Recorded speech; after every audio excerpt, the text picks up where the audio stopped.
Now I place a platform.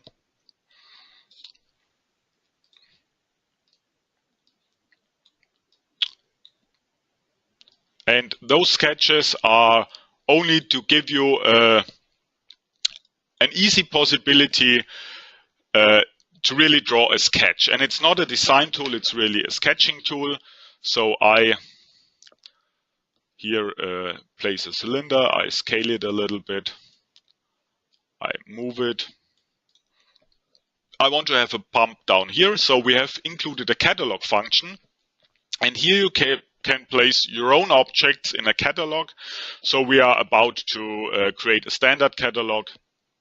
So I choose that pump, place it here, rotate it a little bit, and move it a little bit to the side. Okay, go back to my objects. I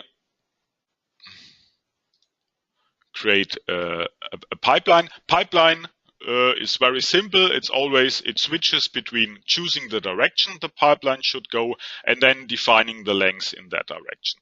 And you can either define the length by pointing along that white line or by referencing other objects. So I go to nearly the end of that steelwork.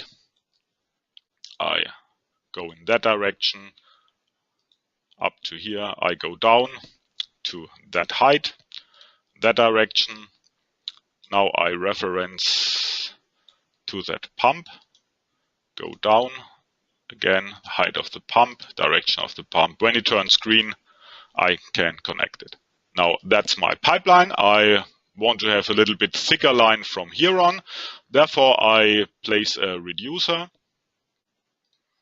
Place it here, so it doesn't look like a reducer because pipe has equal size. So I go to my size selection, select 12 inch. Maybe I need a ball valve here, so I just place it, and I need a flange connection here. Okay, that's all for now. So it's just as a sketch. So that sketching is free.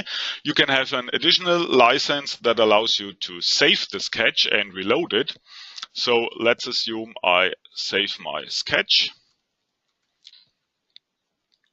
I save it. Now I can send it to somebody else, and that guy can load the sketch,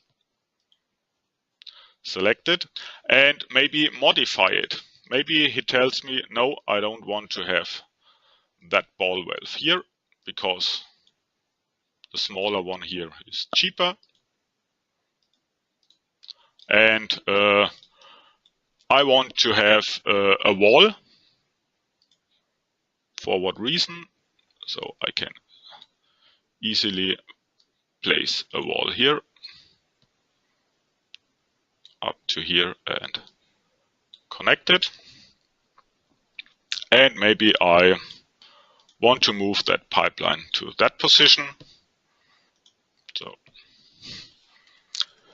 okay. And then you may have already recognized I still have my original sketch open. So at any time I have the chance to switch between the two variants of my sketch to do a comparison. And that's a very cool feature.